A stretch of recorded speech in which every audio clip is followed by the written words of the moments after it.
Hi there, I'm Zach Kircher, and you're watching Kircher Talks Entertainment. I bid you welcome to the next episode in my series, I Have Never Seen, which as the name suggests, I review movies that I have never seen before. Specifically, older films that get voted on by all of you. For this 10th video in the series, I wanted to tie in my review with Thanksgiving. Now, by the time you actually see this video, it'll be well after the actual Thanksgiving holiday, so you could probably consider this to be my Thanksgiving leftover special then. Needless to say, among the 4 options I gave for movies that are set around Thanksgiving, you all narrowed it down to Hannah and Her Sisters, written and directed by Woody Allen. So, that's what we will be talking about from my Thanksgiving leftover special today. If you're interested in helping decide what future videos in this series will be about, please consider subscribing to the channel and be sure to watch out for posts on my community page. All of the reviews for this series will be decided by the polls which are featured on that community page. Now, before I get into any thoughts on this movie itself,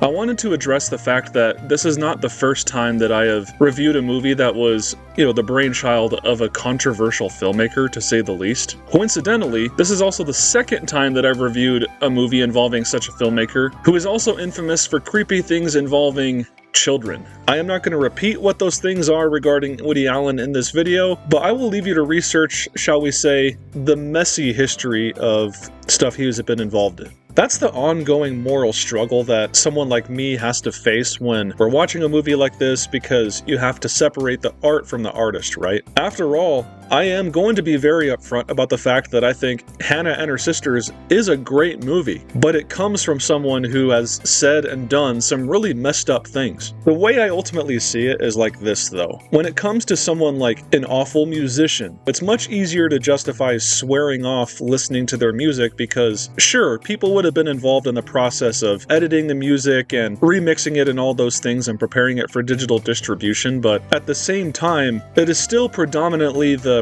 product of like one person or maybe a few people in the case of like a band or something. But when it comes to a movie, it's a huge production that involves a great number of people, the likes of which, would have contributed to the creative process beyond, Woody Allen writing the script and, directing the actors and so on. I'd also like to think that the grand majority of those people wouldn't have been complicit in Woody Allen's bad behavior, not knowing anything about it or just having nothing to do with anything that he did in his personal life. It does suck that one way or the other, if I'm going to buy, a home media release of one of his movies, or if I'm going to stream it, that does result in royalties going to Woody Allen one way or the other. But in life, you kind of just have to recognize that you can't do 100% ethical consumption. It's a tiny price to pay in order to watch what is otherwise a real work of art, which Hannah and Her Sisters really is. Now, with all of that preamble out of the way, why exactly does Hannah and Her Sisters work so well? Despite me having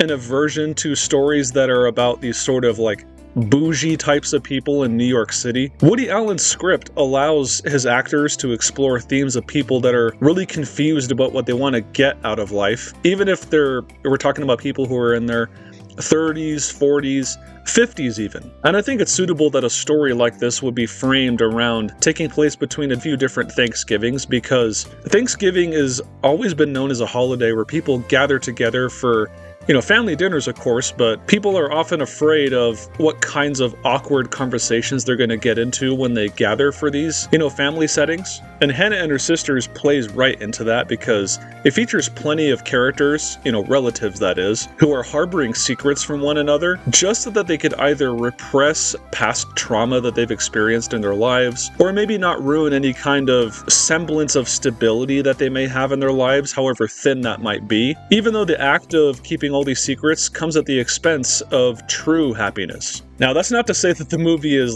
depressing or anything like that. I mean, it has its moments of sadness and pathos for sure, but there are also a lot of moments that are genuinely really funny. All of the humor feels natural too, for the comedy in the film doesn't come from these broad Adam Sandler outlandish situations, but rather enigmatic characters just having everyday conversations where they're snarky with each other and they have very clear clashes of personality which end up being very funny for the viewer. These are all very well-defined characters who have unique goals and desires, and I just enjoyed watching them interact since their dialogue is full of wit, it's energetic, and it feels like real people talking. I mean, to some of you out there, it might seem kind of silly to say that last point about people feeling like they're actually having genuine conversations conversations, but in movies, it sometimes feels like actors are just trading lines with each other and then waiting their turn to say something when they're kind of reading off the lines of the script. Whereas in this movie, conversations overlap since characters interrupt each other like how people would in real life when they're actively trying to think of what to say next and kind of how to build off what the other people are saying. Thereby, it allows these scenes to feel that much more authentic and real.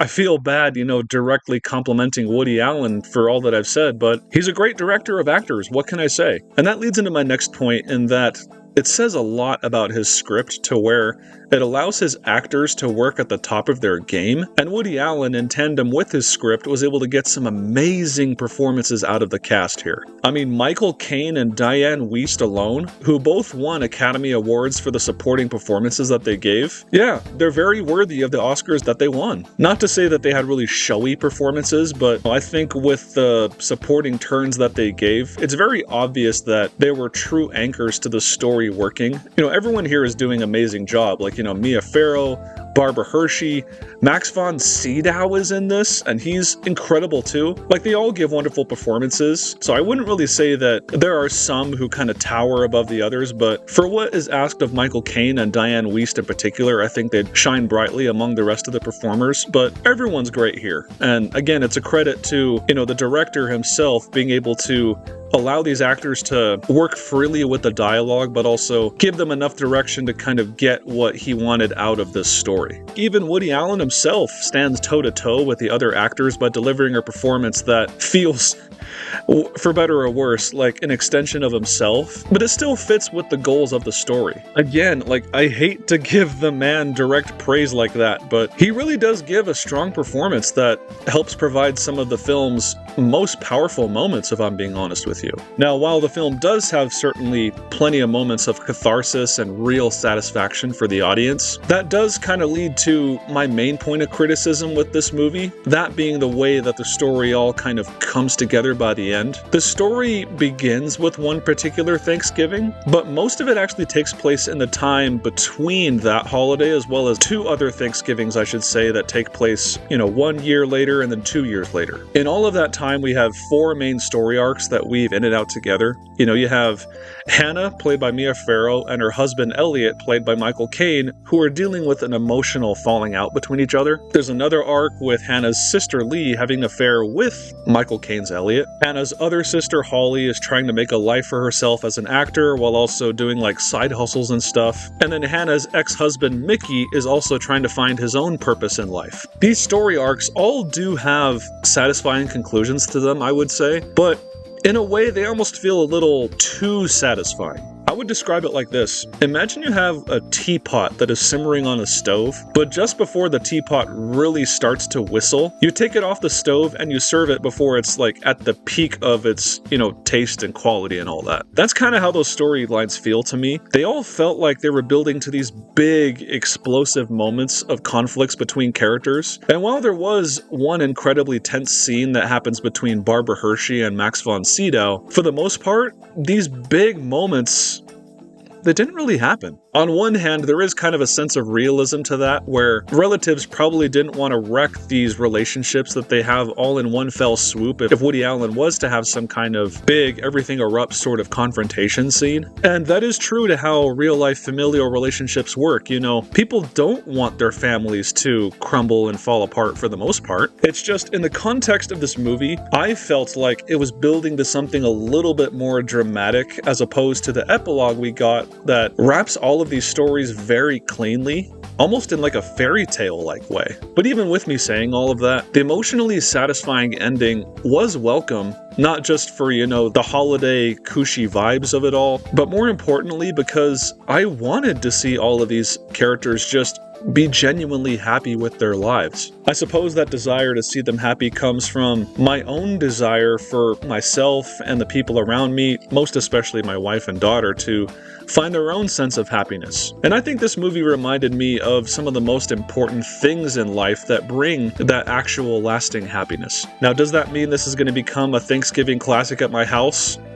I don't know. I mean, it doesn't have quite the same entertainment value as something like Planes, Trains, and Automobiles, nor does it have the fall vibes of something like When Harry Met Sally and Fantastic Mr. Fox. But what I can say is that Hannah and Her Sisters was a deeply insightful and meaningful story, and in spite of the person who wrote, directed, and starred in it, I was grateful to have watched it as part of this series. And that's it. Thank you so much for watching. If you enjoyed this video, please do give it a like and consider subscribing to the channel. For doing both of those things really does help my channel grow, and I will see you all in the next one.